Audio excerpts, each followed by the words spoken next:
کے درجے تک ایک بات آتی ہے، تو کیا ہم اس کو ریشنلائز کر سکتے ہیں؟ دیکھیے تاریخی اعتبار سے تو بالکل ہوا ہے، ریشنلائز کیا بھی گیا، ریشنلائز کرنے کی کوششیں بھی ہوئی ہیں. 18ویں صدی میں یہ پروسیس شروع ہو چکا ہوا تھا اور 19ویں صدی میں کمپلیٹ بھی ہو گیا تھا. ریشنلائز کرنے کی کوشش ہوتی جہاں پہ آپ کا بھی سگنل انٹرپٹ ہو رہے ہیں. یہاں پہ ابھی ٹھیک آ رہے ہیں سر. یہاں پہ بھی دو چیزیں ہیں نا، جو جس کو آپ کہہ رہے ہیں کہ وہ محاورہ ہے یا انسان کے ظاہر آخر سوچ میں یہ ایک چیز آتی ہے تو اسی کو ریشنلائز کروں گی. اور سوچ میں جو چیز آتی ہے وہ خیال آتا ہے نا، یہ کسی ایک تصور آتا ہے ہماری سوچ کے اندر، اس تصور کو ہم نے ریشنلائز کرنا.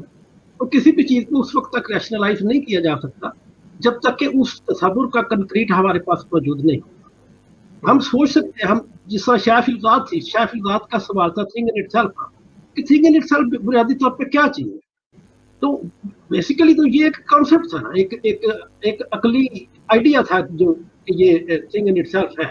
لیکن جب اس کو ڈیفائن کرنے کی ضرورت پڑی کہ وہ دراصل ہے کیا چیز، تو وہاں پہ پھر خاموشی طاری ہو گئی، یہ کچھ بھی نہیں ہے. اور فیصلہ یہی ہوا کہ جو تھنگ ان اٹ سیلف ہے وہ بنیادی طور پہ نتھنگ ہے. یعنی جو بات آپ کر رہے ہیں کہ ہم کسی ایسی چیز کو ریشنلائز کر سکتے ہیں کہ جو ابھی تک ہمارے مشاہدے میں نہیں آئی، ہمارے تجربے میں نہیں آئی، لیکن ہم اس کے بارے میں سوچ سکتے ہیں کہ شاید کوئی ایسی چیز موجود ہے جس کو کانٹین فلسفی میں لاجیکل پاسبلٹی کہا گیا ہے کہ کائنات کا شاید کوئی خالق ہو. تو یہ ایک ایسا تصور ہے جس کا حقیقی امکان نہیں ہے بلکہ اس کا لاجیکل امکان ہے. تو اس کو ریشنلائز کیا گیا ہے. کہ کہاں سے شروع کرتے ہیں کہ تصور کیا ہے، جس کا ہم تصور کر رہے ہیں، جس کو ہم تھنگ ان اٹ سیلف کہہ رہے ہیں، جو کہ کنکریٹ وجود نہیں رکھ رہی ہے بلکہ وہ ایک ایبسٹریکشن ہے. تو کسی بھی ایبسٹریکشن کو، کسی تجرید کو ہم کیسے جان سکتے ہیں؟ تو یہاں پہ پھر وہ دوسرا جو نقطہ، جو دوسری کیٹیگری آتی ہے جو لاجک کے اندر، کہ وہ چیز نتھنگ ہے. نہیں، ہم نے ایک چیز کو سوچا، ایک چیز کا تصور کیا اور اس چیز کو پھر خود ہی ہم نے کہا کہ یہ نتھنگ ہے. اچھا، پھر ایک چیز کا ہونا اور نہ ہونا، یہاں سے لاجیکل پروسیس شروع ہو جاتا ہے. اور اسی کو ہم ڈائلیکٹکس کہتے ہیں کہ ڈائلیکٹکس جو ہے پہلے اس تصور کی نیگیشن کرتی ہے کہ جو تصور ہے صرف وہ اپنی کنکریٹ حالت میں نہیں آتا. لیکن جب ہم اس کو نیگیٹ کرتے ہیں تو نیگیٹ کس سے کریں گے؟ ایک تصور کو جب ہم نیگیٹ کریں گے تو اس کو کنکریٹ ریالٹی کے ساتھ نیگیٹ کریں گے نا. ظاہر ہے کہ جب ہم کہتے ہیں کہ کائنات کا خالق ہے تو پھر کائنات کا جو خالق ہے وہ کائنات کی خالق کا جو تصور ہے وہ کنکریٹ ریالٹی سے نیگیٹ ہو جائے گا. نیگیٹ سے جب ہم کہتے ہیں، جب فلسفی میں جو نیگیشن کا لفظ استعمال ہوتا ہے ڈائلیکٹکس کے اندر، وہ یہ نہیں ہوتا کہ ہم نے کسی چیز کی نفی کر دیا اور ہم نے اس کا انہدام کر دیا اور اس کو بالکل ختم کر دیا، بلکہ یہ سبلیشن کا پروسیس ہوتا ہے. سبلیشن کا سے مراد یہ ہے کہ وہ جو اسپرٹ ہے وہ دراصل کنکریٹ کے اندر آ گئی ہے، اور جو کنکریٹ ہے وہ اسپرٹ کے اندر چلا گیا تاکہ وہ قابل فہم ہو. تو اس طرح ہم جب اسپرٹ سے شروع کرتے ہیں، جس طرح آپ نے کہا، بیسیکلی وہی بات تھی آپ کا سوال تھا اسپرٹ کے حوالے سے، جس طرح کہ وہ فلسفی میں ڈسکس ہوتا ہے.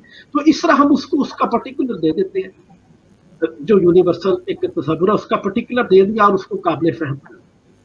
اور نیگیشن کا وہی تصور ہے کہ ہم نے اس کو پریزرو بھی کر لیا، اس کی جو ایبسٹریکشن تھی اس کو ہم نے نیگیٹ کر دیا، اور اس کو جو کنکریٹ آسپیکٹ تھا اس کے اندر اس کو ہم نے پریزرو کر لیا اور ہم ایک اگلے پر ہم کرتے ہیں.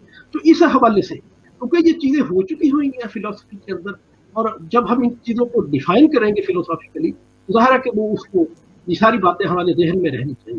تو ہم ایبسٹریکشن کو، تجرید کو جب اس پہ ریفلیکٹ کرتے ہیں تو ہم اس کو نتھنگ کہتے ہیں. کس کو کہتے ہیں؟ تجرید کو. تجرید کا ہونا، تصور کا ہونا دراصل اس کا نہ ہونا ہے. تو یہاں دو چیزیں ہمیں مل گئی جس طرح میں نے ابھی وضاحت کی. ایک طرف وہ چیز ہے، کیا ہے؟ وہ تصور ہے. تصور کیا ہے؟ تصور کچھ بھی نہیں جب تک کہ اس کو اس کا پرٹیکولر نہیں دیتے، وہ بالکل کچھ بھی نہیں ہوگا. تو اس طرح یہ ڈائلیکٹیکل پروسیس آگے چلتا ہے. اور وحدت الوجود کے حوالے سے بھی بالکل یہی ہے.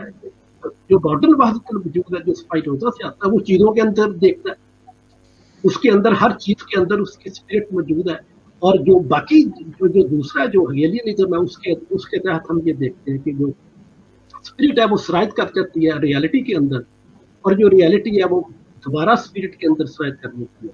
اور اس طرح وہ ایک ڈائلیکٹیکل پروسیس کے تحت چیزیں آتی ہیں. یہ تو ہم اس طرح تصور کو، ایک ایبسٹریکشن کو، تجرید کو ہم اس طرح جانتے ہیں. یہ کہیں ایسا تو نہیں بھنڈر صاحب کہ ہم اپنے جو فلسفیکل ڈسکشنز میں اسپرٹ کا وجود ثابت کر کے وہ ایک اپنی عقل کو، اپنا ریشنلائزیشن کو ایک جو ہے نا وہ دھوکہ دہی دے رہے ہوں، دھوکہ دہی کے مرتکب ہو رہے ہوں. نہیں دھوکہ دہی میرا خیال ہے اس حوالے سے نہیں ہے، کیونکہ یہ ایک تصور ہے جو سبھی لوگوں کے میں پاس ہوتا ہے شاید اپنے اس بات کو مزید واضح کروں گا کہ جیسے کہ ایک جس طرح ایک ہم کیونکہ ایک لاجیکلی ہم سوچتے ہیں، ایک تصور پیدا ہوتا ہے خدا کا، ایک چیز کا، ایک جو ہے نا اس کائنات کو جب ہم سوچتے ہیں تو لاجیکلی ایک تصور پیدا ہوتا ہے. اب ہم یا تو اس کو تصور کا ہونا جو ہے وہ نتھنگ، آپ نے فرمایا کہ تصور کا ہونا ہے کہ نتھنگ، کہ تصور ہے وہ نتھنگ ہے. تو اور پھر اس کو اسپرٹ بھی بنا دیا ہم نے ہیگلیا اس فلسفے کے تحت جو ہے. تو نہیں جو یہ اسپرٹ ہے وہ یعنی ایک کنٹرڈکشن ہے. آپ دیکھیں کہ ہم ایک اپنے آپ کو کہیں دھوکہ تو نہیں دے رہے اس حوالے سے. میرا خیال ہے کہ یہ دھوکہ نہیں ہے، کیونکہ یہ مذاہب کے اندر بھی یہ چیز موجود ہے. اب دیکھیں کہ لاجک میں جب یہ چیز ڈسکس کی جاتی ہے تو لاجک کے اندر باقاعدہ جو مثالیں دی جاتی ہیں. اب کرسچینٹی کو دیکھ لیں، 2 منٹ کے لیے تصور کر لیں کہ وہاں پہ اسپرٹ کا تصور موجود ہے، جس کو ہولی اسپرٹ کہتے ہیں. تو اب یہ نہیں کہ وہ اصل میں جو اسپرٹ ہے وہ فلسفی کے اندر وہ پاور ہے، وہ قوت ہے جو سیلف کانشیس ہے، جو اپنے آپ کو ایک کنکریٹ فارم میں ظاہر کرتی ہے. کائناتی صورت میں اتنی بڑی کائنات ہے، اس کی شکل میں وہ خود کو اس طرح وہ انفولڈ کرتی ہے. جو بنیادی لفظ جو استعمال کیا جائے لاجک کے اندر ہوتا ہے وہ انفولڈ کا لفظ ہے. وہ خود کو اس طرح ایک پودے کی طرح وہ کھلتی ہے، وہ منکشف کرتی ہے. اور تو یہ نہیں کہہ سکتے ہم کہ یہ تصور جو ہے یہ فلسفی نے کہیں اپنے پاس سے نکال لیا. اسپرٹ کا تصور آلریڈی موجود تھا.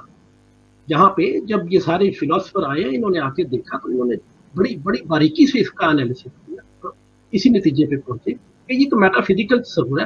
اور پھر اس کو سمجھنا کیسے ہے، یہ قابل فہم کیسے بن سکتا ہے، کہ کیسے ہم یہ ثابت کر سکتے ہیں کہ واقعی وہی خدا جو ہے اسپرٹ ہے یا تصور ہے وہ کائنات کا خالق ہے. اور اسی حوالے سے بحث ہوئی ہے. اور میرا خیال ہے کہ اس پہ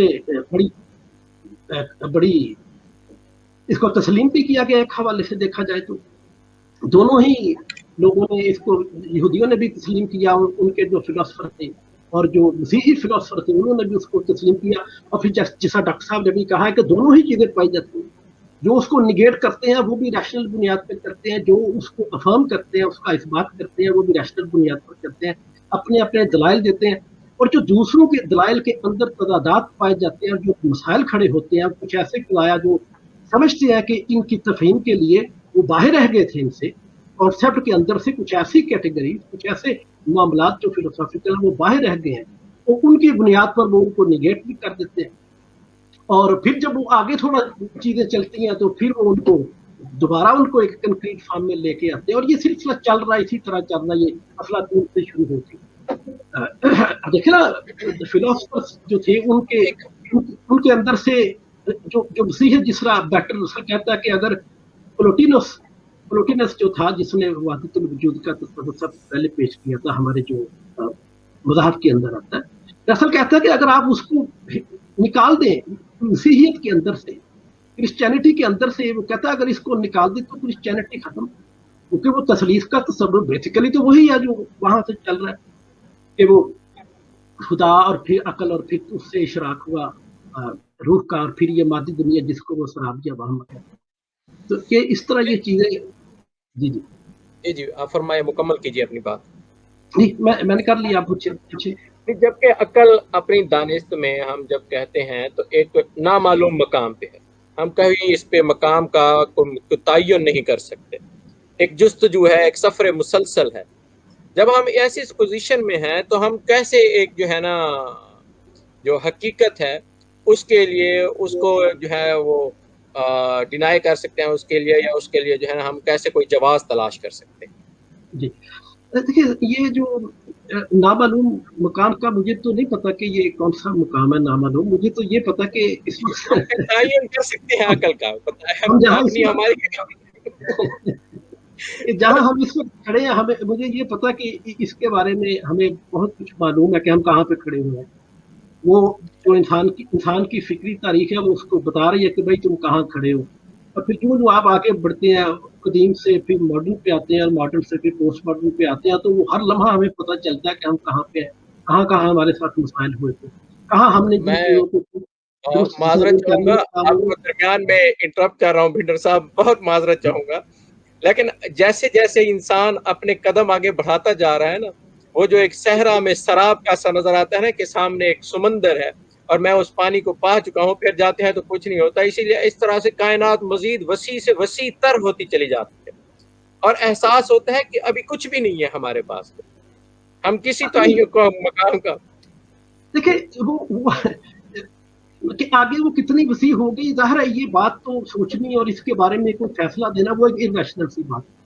ہم تو فیصلہ اسی چیز کے بارے میں دے سکتے ہیں کہ جس کے بارے میں ہم نے باقاعدہ تحقیق کی ہے اور اپنی ایک فکری پروسیس سے گزرنے کے بعد ہم نے کیا حاصل کیا اور کیا حاصل نہیں کیا، اسی کی بنیاد پر ہم تعین کر سکتے ہیں. تو اس کے بارے میں سوچنا کہ کیونکہ کائنات وسیع ہو رہی ہے تو وسیع ہوگی تو انسان کی سوچ میں بھی وہ بھی اس کے ساتھ ساتھ وسیع ہوگی اور جو بھی چیزیں سامنے آئیں گی ان کو جانا جائے گا، ان کو سمجھا جائے گا. میں جو اصل جس نقطے پر پورا فوکس کرنا چاہتا ہوں، کیونکہ یہ ہماری تھوڑی فلوسافیکل جو ڈسکشن ہو گئی ہے، وہ اصل جو نقطہ ہمارا یہ کہ عقل اور عقیدے کے درمیان تضاد کیا، اور بڑی خوبصورتی سے ڈاکٹر صاحب نے بات کی. میں جو ابھی اب گزارش، جی سر، میں سر اپنی بات. میں یہ کہنا چاہ رہا ہوں کہ کیا جو عقیدہ ہے کیا اس کو ریشنلی سمجھا جا سکتا ہے؟ اصل کوشچن یہ ہے. جس طرح اقبال نے ریفرنس دیا اپنی اسٹارٹ میں کہ پروفیسر وائٹ ہیڈ کے حوالے سے کہ اس نے کہا تھا کہ جو مذہب کے ادوار ہیں وہ ہر عہد جو مذہب کے اندر رہا ہے وہ بیسیکلی ریشنل عہد رہا ہے. تو کیا یہ بات درست ہے؟ کیا ہم عقیدے کو ریشنل بنیاد پر سمجھ سکتے ہیں؟ یہ ہے ہمارا اصل کوشچن.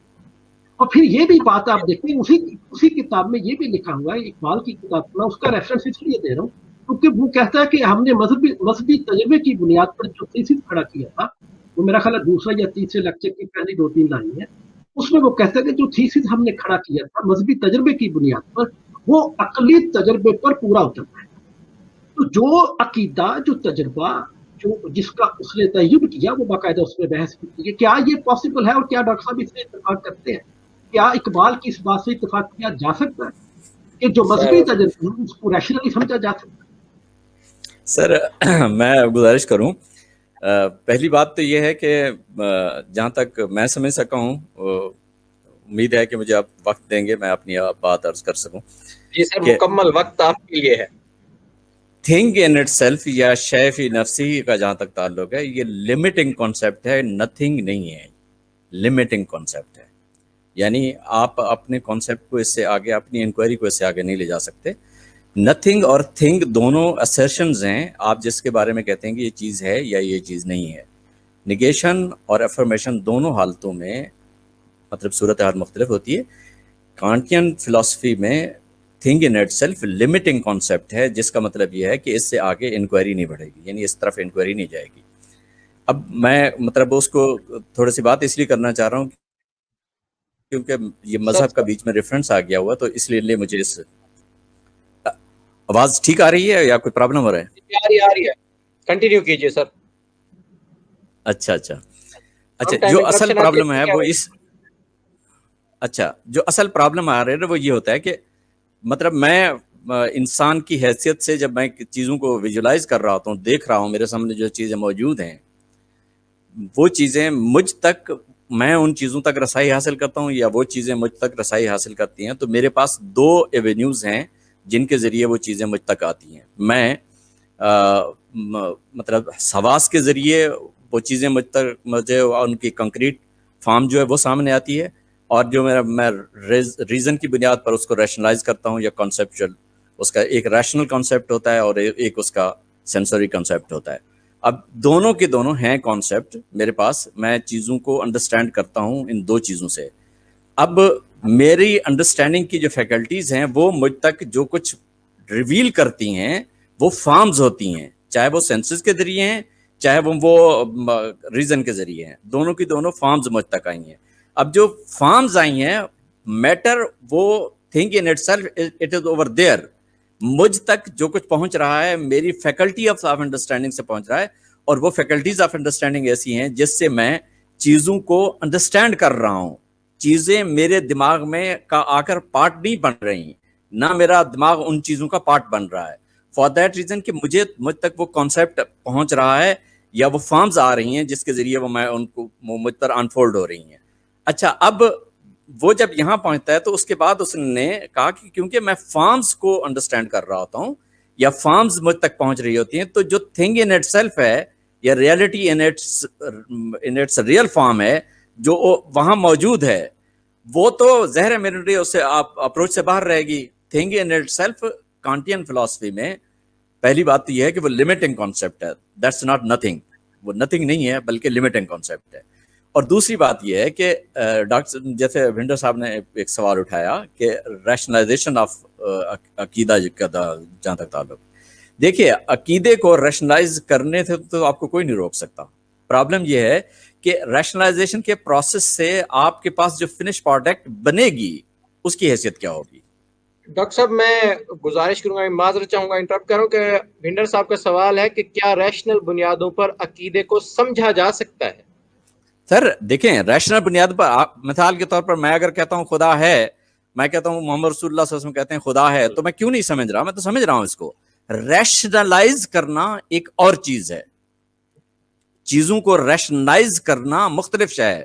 ریشنلی میں ظاہر میں انسان ہوں، میں سمجھ رہا ہوں، میرا ذہن ہے، میرا عقل ہے، خدا ہے، خدا جاننا چاہتا تھا کہ میں کیسے اس دنیا میں عمل کرتا ہوں، وہ اس کے بعد قیامت نے آنا ہے، اس کے اندر میرے اعمال تولے جانے ہیں، مجھے یہ خدا کے سامنے جا کے جواب دہ ہونا ہے. یہ تمام چیزیں جتنی بھی ہیں ساری کی ساری پیور ریشنل ہیں. مطلب ایسی نہیں ہے کہ جن کو میں سمجھنے میں مجھے کوئی دقت ہو رہی ہے، سمجھنے میں کوئی دقت نہیں ہو رہی.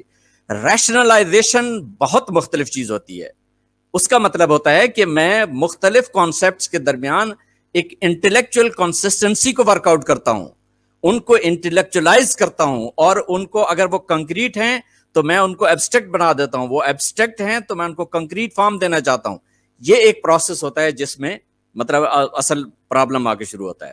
اب مذہب کی تاریخ کے جتنا میں واقف ہوں، جو کچھ میں جانتا ہوں وہ یہ ہے کہ اس انٹلیکچولائزیشن کے پروسیس میں ہمارے ہاں مسلمانوں کے ہاں مطلب جو علم کلام ڈیولپڈ ہوا، جیسے نیگیٹو علم کلام تو وہی تھا جو عام طور پر جس کو بڑے فخر کے ساتھ سمجھا جاتا ہے کہ وہ کوئی علم کلام نہیں ہے بلکہ وہ کوئی فلاسفیکل انڈرسٹینڈنگ ہے. وہ ایک علم کلام ہی ہوتا ہے لیکن یہ کہ ایک نیگیٹو علم کلام ہے.